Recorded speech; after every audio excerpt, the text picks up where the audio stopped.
Thanks for coming. A couple quick comments, and I'll answer questions for you. Number one is 12 noon, 90-plus degree heat, and I saw every seat filled, and I'm just speak on behalf of our team and our coaches. That's a wow. You know, most schools across the country, you play a game like this, and it's not like that. So I just want to be real clear, and, you know, just, man, oh, man, that's awesome to look up there. And I do. I counted them. I just think that's so, and our team talked about that for a few minutes afterwards. So I speak on behalf of our players, saying thank you for our support. I'll answer your questions for you. Far left, Ari. Urban, Dwayne had a pretty good, right over here, pretty good chunk of playing time today. Was wondering, it seemed like he had some zip on his ball, looked pretty good. Then he had that pick six. Can you just give an evaluation of how you thought he played overall? I hate to do that because I'm usually wrong until I watch the videotape. But I think it was good to get Joe in there too. But I think Dwayne played pretty good. That's inexcusable. So I threw it right to the guy. So obviously it's a young player as a freshman, and they got to grow through that. Joe didn't come into the game till at the very end, and he's still about 90%, and so like you couldn't even take a snap at the end. But he's such a warrior. At the end there? No, it's the same injury, broken hand. But like, did anything like aggravation or anything? Because it looked like he came off. No, he's one of those guys that he won't tell you he's hurt. You know, he tries to, he has a broken bone. They're saying don't throw it. I'm looking over, he's throwing like the week after he hurt it because he's so tough. So he's just being cautious.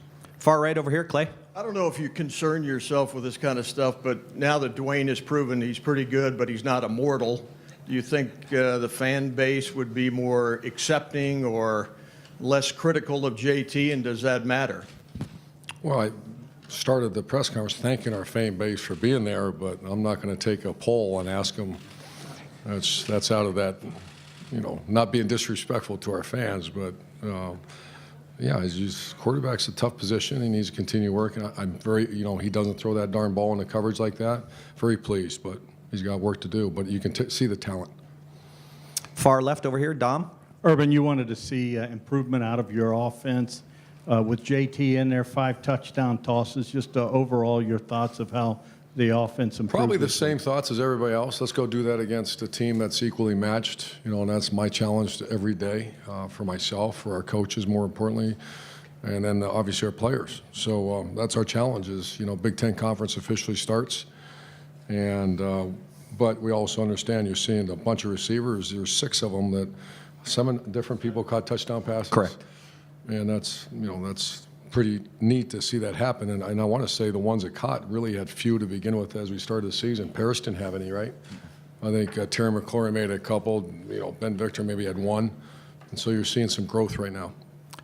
Third row right, Rob. Urban, following up on that, is this hard to get like a strategic breakthrough when you have a game like when you can do whatever you want that first half, or is this more confidence builder for everybody? All the above. I think I'm very pleased with coming out with this is when coaching and we got to get them ready to go. But you imagine looking up there at the scoreboard and 17-14 in the second quarter, something like that. And that they still have to go out there and play very hard. And I thought they did. I was very pleased with the first team. That just no nonsense went out and played as hard as they possibly could. Front row left, Tim. Urban, C.J. Saunders getting that touchdown pass, that catch too. He's coming on and on. It looks like in the wide receiver rotation. Just what's your thoughts on him, and also Rashad He's Berry? Actually a good player. He's his body. You wish we could do something to get a little stronger and more more strength, because he's really a good little player. He's just not very big. We got and Coach Mick's working hard at that. Rashad Berry, very talented guy that is coming and coming and coming. I wish it happened yesterday, but you can see the talent. He runs through people, but then he laid it on the ground on one time going in. So a very talented guy that I love his attitude, though, right now. Front row middle, Austin. Urban, I have a football question, but first, before the game, it seemed like you had a really special moment with your grandson and your daughter. I just wondered, what that meant for you to have him out here today.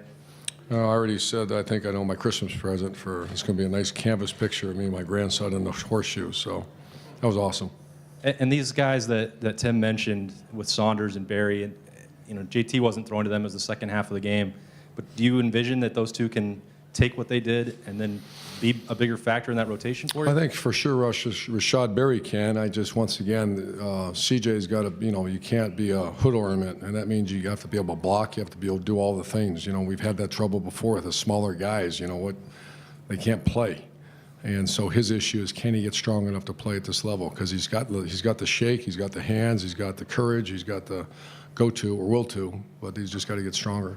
And final question, far left, Doug. Urban, you guys attacked the perimeter so much with the bubble screens last week, and now this week JT was hitting some throws in the middle of the field, in the heart of the defense. Excuse me. All right. Okay, I'm sorry. It's all right. Is that a reaction? Did you see UNLV react to what you guys did last week? Maybe try to take that outside away, and it opens other things up. Well, a lot of those were still bubbles. The middle, if you can see, that's actually a concept where the bubble screen, and then you can see number 2 coming in there. And so if they start jumping the bubble, we have compliments off that. So I like the where you were starting to do, and I think Kevin and Ryan Day are doing a good job making sure it's compliments to things that we do well. And I'm sorry, Coach, one last question. Bill? Urban, how concerned are you about the defensive pass interference calls? Very concerned. Terrible. That's awful. And also, just kind of a game like this, what's the greater significance of this? What do you take from this, good or bad, from this game? Fast start. We got some young players, the necessity to play in front of 110,000 people, and I take a lot of positives out of it as you get ready for conference play. Great. Thank you. Thank you very much.